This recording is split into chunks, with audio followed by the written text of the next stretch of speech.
Danger, Dr. Danfield.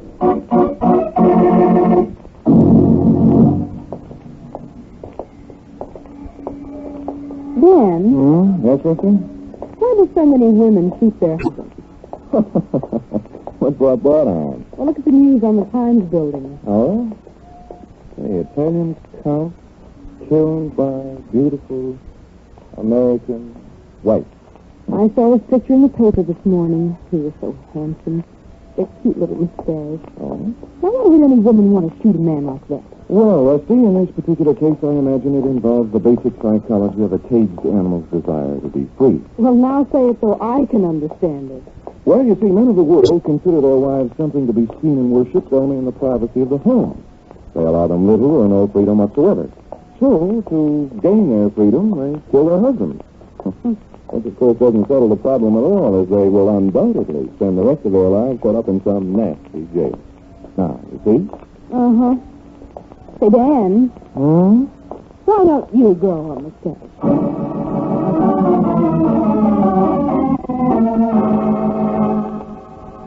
Dr. Daniel Danfield, student of crime psychology, has many times provided the police with a solution to a baffling crime. There's an interesting case for the doctor today. Let's call it the case of the bird in the gilded cage. Rusty, did you see that circular that came recently from Tristan's bookstore? Circular? Yes, the one suggesting that I buy a copy of Barton Drake's new book as a Christmas present for a friend. Oh, Barton Drake, the detective? Uh-huh. But Christmas is over. Yes, I know, and I forgot to get a present for the guy I like most of all. Oh, that. Me. Oh, Dan, you egotistical. Let's see, yes, here it is. Well, come on, Rusty, you want to take a walk? Sure, where to? To the bookstore, of course. Isn't that where you generally buy a book?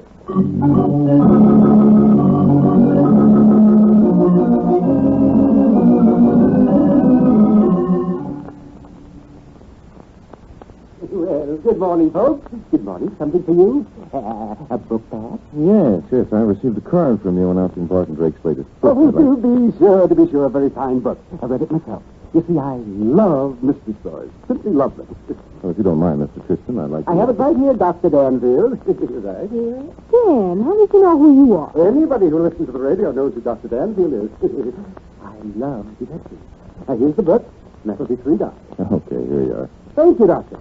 3 out of 10. Oh, my. What's the matter, Mr. Tristan? Did you ever see a $10 bill before? I'm sorry, folks. I'm very sorry. A brand new bill. Just get it from your bank? Of course not. I made it myself. Now, please give me my change, will you? We're in a hurry. Where did you go? Oh, that's very... Oh, never do so. Here you are, sir, your change and the book. Thank you, Mr. Tristan. Come on, Rusty, let's go. I hope this book is all it's packed up to be. Oh, you like it? I loved it myself. Simply loved it.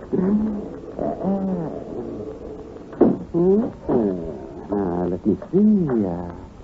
Serial number L45735690.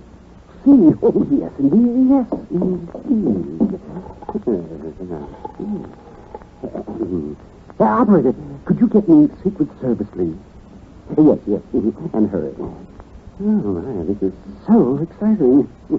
Hello, Secret Service. Yes, well, this is Thaddeus Tristan of Tristan's bookstore. I've just taken in a counterfeit $10 bill.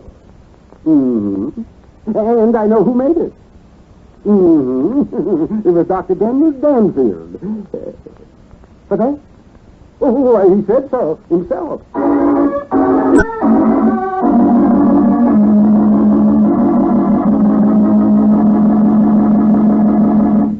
In a moment, we'll return for the second act of Danger, Dr. Danfield, but first...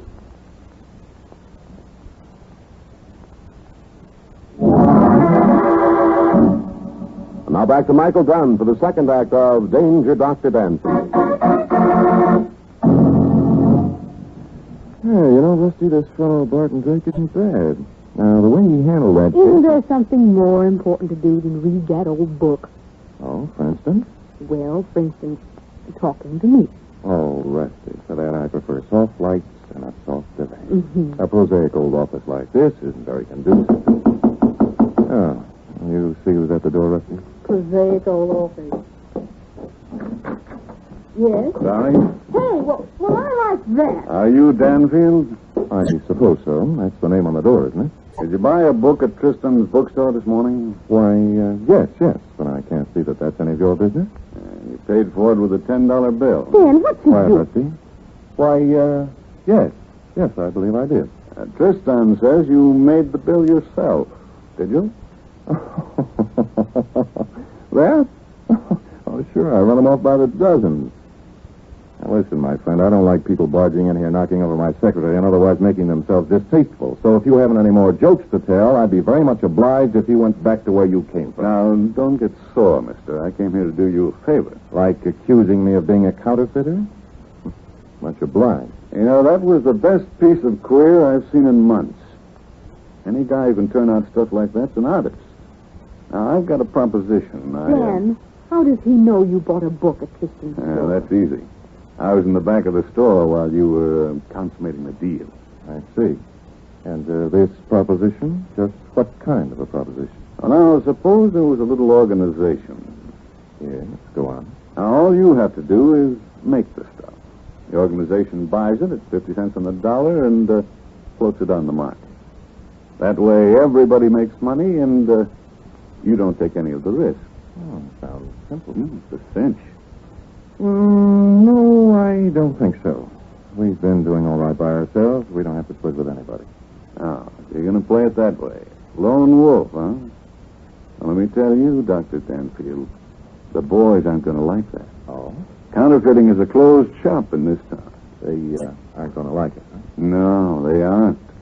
And I don't like you. And here's something to prove it. Wow, right on the button. Rusty, what's your language? Mm-hmm. Yeah, I didn't know I was that good. If you could only love like you can fight. We'll get to that later. Right now, it looks like we're about to really make some money. Money? What do you mean? I think we've hit a pot of gold. Danny, please. They pay off double for guys like this, too. Oh? Who do you think he is? I think he's the weakest link in this town's counterfeiting chain. We'll know for sure when we turn him in for the reward. Oh, that's wonderful. Now I can have that. You better throw a cup of water in his face, Rusty. Oh, no, wait a minute. Better search him first. Might find some evidence. You take the bucket on that side. Okay. Yeah, I don't care for his choice of cigarettes. Well, a very good gun. Here's his billfold. Good. Throw it over here, will you? Thanks. Now maybe we can find out who to notify in case of an accident. That's what I like about... Holy cow. What's the matter? Huh, what an actor this guy turned out to be. Oh, Dan, what's wrong? Oh, nothing. Nothing at all. Only if these credentials are correct, I just knocked out a member in good standing of the United States Treasury Department.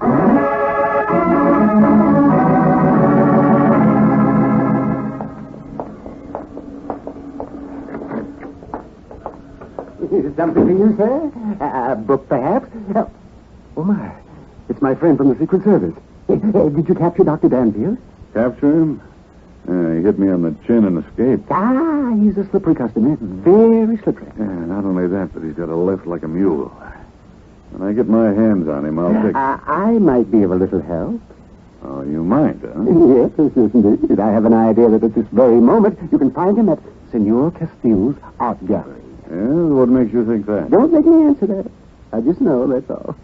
Well, it's worth a try. But if he isn't there, I'll be back. Oh, this is so exciting.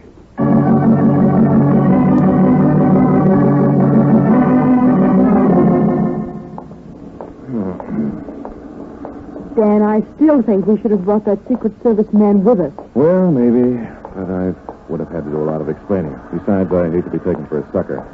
This is one case I'd like to handle myself. You actually think that Senor Castillo is guilty? Could be. However, I wouldn't worry too much about our Secret Service friend. He'll be along almost any time if I know anything about those fellows. I only hope we get there first. Isn't this Castillo's studio? That's right you are, Rusty. Let's go in. Dark, isn't it? All art galleries are like that, Rusty. They want nothing to detract from the painting. Oh, Dr. Danfield, welcome. You must like my little studio. You're back so soon. Yes, indeed, senor. That was an artistic piece of work I got the other day. I wouldn't at all be surprised, but it might excite interest in some very high place. I am so happy you like it. Like isn't exactly the word. And the young lady? Oh, your pardon, Senor Castillo. This is my secretary, Rusty Fairfax. Rusty, Senor Raymond Castillo. I am charmed. Thank you, Senor. And now, how can I be of service? Another flambeau, perhaps? No, not exactly. Today I'm interested in another form of art. Bogus $10 bills. Bogus? What is it you mean, bogus? Counterfeit, my dear Senor. You remember the painting I purchased here the other day? Oh, but of course, an excellent choice. And I paid cash, a $500 bill. And I received 8 new $10 bills and change. They were counterfeit. What the deal? Oh, no, it could not be. But it could, and they were. Oh, but surely, Senor Danfield, you do not believe No, don't get excited. All I want you to do is tell me where they came from. It's as simple as all that. Oh, but it is not so simple. I've made several sales since and before then. They might have come from anywhere. Surely you don't always get new bills, Senor. Think. Can't you remember? But wait. Yes? Senor, at this moment I remember how the new bills came to me. Oh, fine. I'll tell us if you will, please. I found them. What? You found them? Oh, come now. I do not wonder that you are surprised, but it is the truth. That's very interesting. Fortunately, I have the proof. How in the world could anyone prove that anyone found anything? Oh, that you shall see, senorita. If you will but wait here one moment, please. Sounds awfully fishy to me. Well, don't be hasty, Rusty. I'm betting he'll show us some proof. Guess who's coming in? Rusty, don't whistle. Oh. Oh, good afternoon, Senora Castillo. The good part of it walked out when she walked in. Rusty. Well, an art gallery isn't quite the place to wear such a revealing negligee, is it? Or is it? You'll pardon my secretary, Senora. She's a little embarrassing. Please don't call me Senora. I'm not Spanish. I was born in Brooklyn. Oh, sorry. But you are Senora... Mrs. Castillo. Yeah, though I'm not bragging about it. Who's your dressmaker, darling? I like that thing you almost have on. Don't be catty, sister. Oh, what's the use? I know I shouldn't be out here. But I just had to talk to somebody. Now, wait a minute. I didn't mean to. It's all right. I saw Raymond leave, and I thought I'd get a chance to... No, forget it. It's no use. Well, now, if you need some kind of help, I would be on... Maria, what are you doing here? And in that attire? I'm sorry, Raymond. I looked out the door, and these people were here, and I thought they were customers, and I guess I kind of forgot. Go back to your room at once. Yes, Raymond. Well, I like that. Dan, you ought Rusty, to... this is none of your business. But Rusty. really... Oh, well. And now, Senor Danfield, here is the proof you asked for. This envelope and this paper. The envelope? Yes, it was in the envelope that I found the money 3 weeks ago. And the newspaper? Read right here in the lost and found copy. Oh. Yeah, this paper's dated December 20th. Found this morning on 7th Avenue near 14th Street. An envelope containing a sum of money. Owner can claim by describing envelope and naming denomination of bills. Well... So you see, I did everything possible to locate the rightful owner. I never dreamed that it was, as you say, bogus. Oh? And now may I have the paper and the envelope back, please? Oh, surely. Here you are. There were no papers in the envelope that might give us a clue as to the owner? No, none. Well, I guess that's that. Guess we'll have to go back and take your medicine, Dan.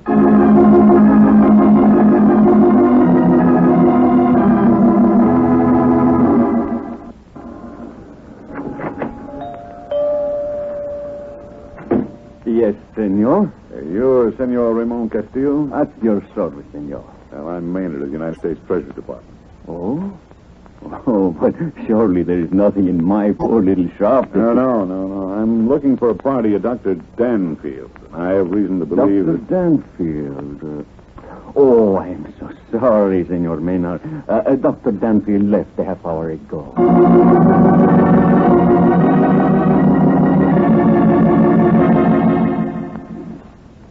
Marie, how did you get away? I begged Raymond to let me come.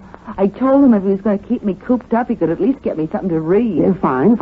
Now tell me what's happened. Oh, I'm so excited. A lot, but none of it too good. Did Dr. Danfield come to the shop? Yeah, he was there. Good. Was he suspicious? I think so at first. Then Raymond showed him the envelope in the newspaper, and he seemed to think it explained everything. Oh, my dear. And I suppose he went away, huh? Yeah, he left. What's that, darling? We were crazy to try it this way. The other way would have been much more direct, and now Danfield's gone and completely fooled, I think. Oh, no, I don't think so, my dear. That's not the way it happens in the best detective books. Oh, no. Dr. Danfield will be back. Oh, love that man. And in the meantime, I'm still shut up in Raymond's Gilded cage. But not for long, my sweet.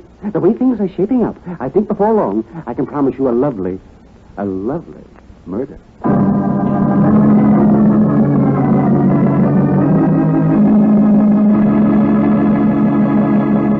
In a moment, we'll return for the third act of Danger, Dr. Danfield, but first...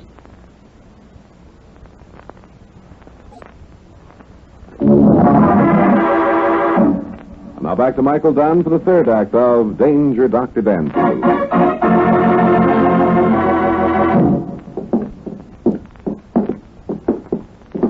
Dan, do you think our little boy Red, White, and Blue is still here? Well, I doubt it. I don't think I hit him that hard. Now we'll see. Yep, he's gone. What a guy. Locked the door after him, too. Well, what do you say? Let's get busy. I'll take the desk. You look through the wastepaper desk. Dan, I can't get over the way Castile's wife acted. He must have a lot of power over her. He was absolutely cruel. And all the signs show that she's beginning to resent it, too. There, Rusty, is a typical example of what we're talking about. Why women shoot their husbands. Oh, did you find it yet? Wait a minute. Yeah, I think so. Is this what you want? Yes. It's the envelope which contained a circular advertising Barton Drake's new book. Here, take a look at the postmark on the envelope. It's dated December the 24th. Well, what's funny about that? Well, the circular was advertising the book as a Christmas present.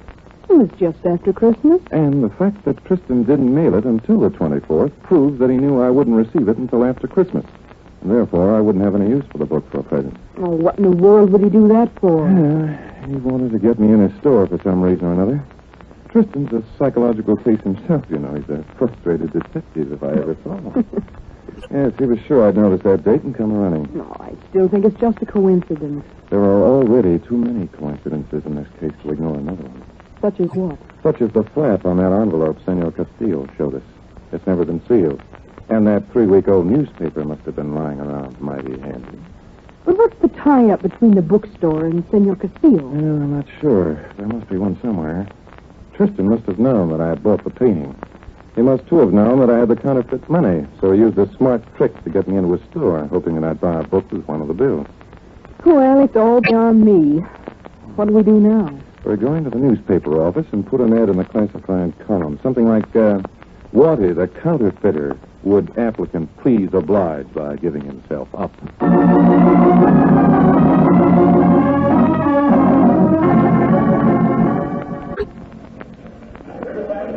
I'm sorry, sir, we can't possibly run your ad for at least 3 days. 3 days.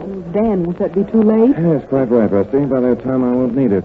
Oh, miss, isn't there a chance of breaking the rules? It isn't a question of breaking the rules, young man. Everyone has to wait their turn. Yes, I understand. Well, come along, Rusty. I got what I wanted. As usual, the wanted columns were not found wanting.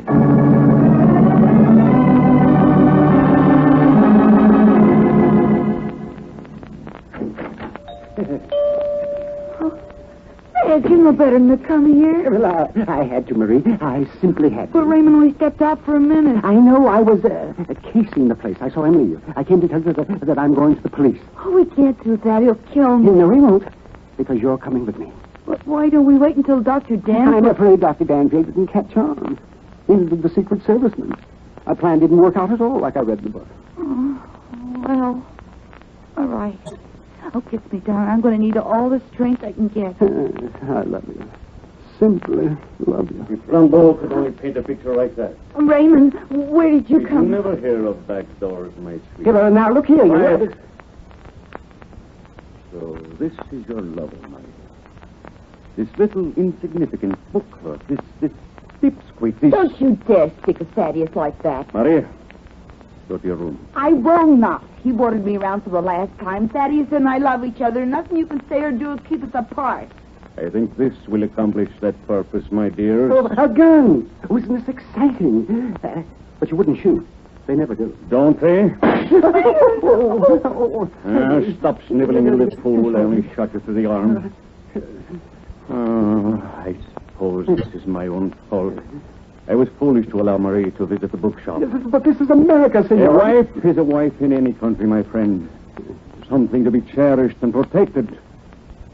It's too bad. Now you both must be destroyed. My honor permits no other solution. Look, Marie isn't to blame. Now, why don't you... Precede me, please. Down the steps. Raymond, a customer. The customer can wait. Perhaps it's Dr. Danfield, Marie. I knew he'd come back. I do not think so, my little friend. I was quite prepared for your Senor Danfield. No, my dears. I'm afraid your plan to get rid of me failed miserably. Now, march.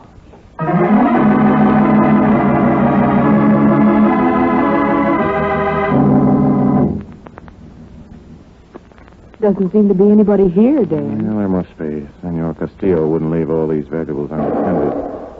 Dan, wasn't that a shot? It was, unless an engine backfired in the basement. Come on, we better hurry. Now, this looks like it might be a door over here. Yes. Here are the steps. You stay up here, Rusty. I told you to stay upstairs, Rusty. I kind of wish I had. Look. Oh, we'll line up with the others, Doctor. You also, Beatrice Fairfax. Oh. That is better. Thank you. Rusty, I'm all kinds of a fool. Oh, Dan, poor Mr. Tristan. He's bleeding. No, nothing serious, my dear. I just shot him through the other arm to render him incapable of action. Little men are so rash, you know. Well, I guess you win, Raymond. I'm sorry I got you into this, Dr. Danfield. I thought I was being clever. From now on, I'll stick to selling books. Must I remind you that for all of you, there will be no from now on? Dan, look at all this machinery. Never mind the machinery. Presses, Rusty. It takes presses to print counterfeit bills. You didn't by any chance print that newspaper, too, did you, senor? Only part of it, Senor Doctor. Oh, I thought so. Nice to know these things before we die, you know. You are, of course, going to kill us. Yes, I have no other choice. Now, let me see. I think Marie shall be the first. Dan, are you going to let him? Of course not. I'll at least put up a fight. Ready, Marie? Drop the gun, Castillo. What? Drop it! Quick! Well, I thought it was about time you were getting here. Rusty, where are your manners? Say hello, it's your friend, little boy red, white, and blue.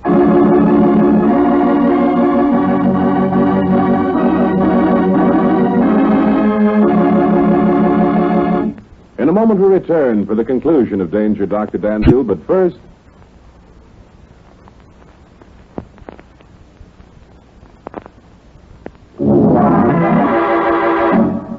Now for the conclusion of Danger, Dr. Danfield.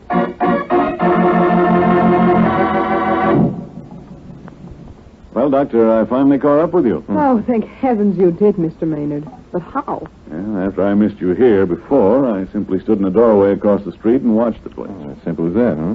You should have let me in on it, though. After the sock I gave you, don't be foolish. Yeah, I see what you mean. Well, anyway, it turned out all right. But I'd like to have all the information from my report. Well, I think perhaps that Marie here can tell you more than I. Mrs. Castillo? Yes. Well, to begin with, I married the guy because he was so polite, I guess. And then, too, he had a lot of money. Yeah, I guess that must have been it. I must have married him for his money. Just go on. After I married him, though, he changed. He kept me cooped up all the time, wouldn't let me see anybody except the few people I got to wait on in his shop. Oh, he spent money on me like mad, but I wanted a little freedom. It sounds familiar, doesn't it, Rusty? Mm-hmm. About the only place I was allowed to visit was Dad's bookshop. I guess it was only natural that I grew to hate my husband and began to love Dad. You knew, of course, that your husband was manufacturing this counterfeit money. Not at first, until I began to wonder where all the money came from. There just wasn't that much business in the studio. And then one day I discovered the presses. Well, why didn't you go right to the police? I realize now that I should have, but I talked it over with Dad, and he thought we ought to do it like they do in detective stories. Yes, I love detective stories. I simply love them. And we saw our chance when Dr. Danfield came in to buy the flambeau. I was able to give him the counterfeit bills and change, and From there on, Thad did the rest. Yes, I knew that if I could get you to spend one of the bills in my store and then notify the authorities, you would be angry and trace the bills to their source. And we wanted to do it in such a way that Raymond would never suspect that we were responsible. Yes, but that fake lost and found item of your husband's nearly threw us off the trail Oh, entirely. no, Rusty. That's where you're wrong. It was that ad that put me right on the trail. It did. Why, of course. Didn't you hear the girl at the classified desk say that all ads had to be turned in at least 3 days before publication? Well, yes. Well, the advertisement that Castillo showed us stated that he had found an envelope with valuable contents that morning. I know that. And how could he have stated that he found it that morning and had to get his advertising copy into the paper 3 days before? Oh, why, Dan, that's right. That's pretty good thinking, Dr. Danfield. Oh, Danny, you're wonderful. Yes, I am. But I'm afraid I can't take all the credit this time. Why not? Well, you see, Thaddeus Tristan and I have both read the same book, in which there's a case just like this one. It's by Barton Drake. You can buy it for $3.